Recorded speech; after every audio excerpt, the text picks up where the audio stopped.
So Jesus doesn't tell us that things will be easy. He's even saying that he wants us to take his yoke upon us, which is, a burden, but his burden is easy and his yoke is easy and his burden is light. So we embrace all that Jesus gives us through life, and we carry it with him. He carries it with us, and he makes it joyful, makes it something pleasant to offer something to Jesus, to live for him. St. Kateri Tekakwitha, the lily of the Mohawks of Canada, or New York, in Oriesville in New York, where she was born, nearby there. She found her joy in Jesus after her conversion, living among the Mohawks who were pretty depraved and impure culture, secular society.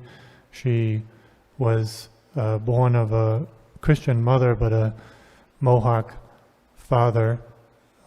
Father took her mother in an Algonquin raid and married her. And Kateri had a brother, but she lost her parents and her brother through the smallpox disease that went around. So at 4 years old, she was an orphan, and her uncle took her and adopted her, and he was a pagan, sort of a chieftain, and the Jesuits came into the Mohawk villages with a treaty with the French. They allowed the Jesuits to preach in their area and have a chapel, but her uncle hated the black robes and kept her away from them as much as they could. But one day, the Jesuit priest went into her little hut when she had wounded herself and nobody else was there, and she talked to him about her sorrows, and she was very interested in the Christian religion because of her mother, and the priest promised to educate her, catechize her, and prepare her for baptism. And about a year later, she was baptized, but that's when her sorrows became even worse. From the smallpox, she was inflicted as well at 4 years old, and she was scarred in her face, and she she was partially blind, so she had a lot of handicaps growing up. And then after she was baptized, she was persecuted by her uncle and her family and her relatives and many of the other Indians who would throw stones at her at times, and drunken men would harass her. And so she found it very difficult to practice her faith, but she bore it all patiently and prayed all the harder in the woods and quiet places and tried to practice her faith. And she refused all the advances of the young Mohawks, and she had an aversion to marriage, actually, but even more so after she was baptized.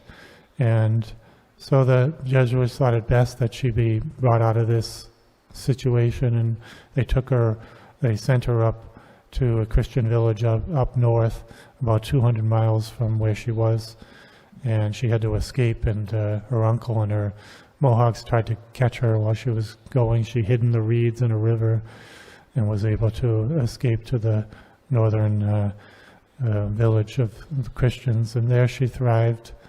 But she was very ascetic, very mortified herself very greatly, even took on some of the Mohawk ascetic practices like burning herself and other kinds of whippings and things that the Jesuit priests advised her not to do because she was already frail in health.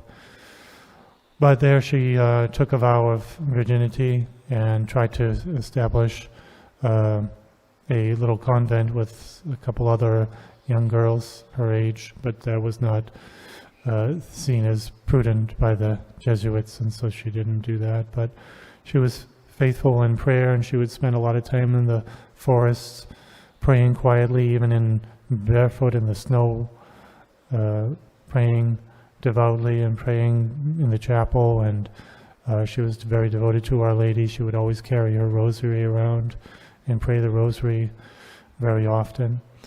But she died at an early age, 24 years old, after several months of extreme pain where she couldn't move at all. She had pains in her head and her stomach, and finally died. The lily of the Mohawks, patroness of ecology and the environment, and patron of exiles and orphans.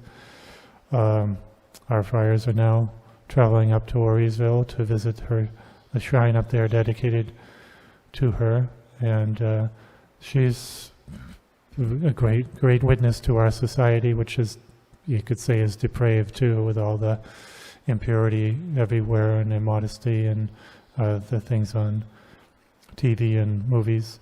So we can certainly appeal to her for that great virtue which we want to shine in America, despite the bad things that we propagate even to other countries. We can still be a shining light of purity and chastity and virginity and the values of a mortified life. So we ask her to intercede for each of us individually and for our country.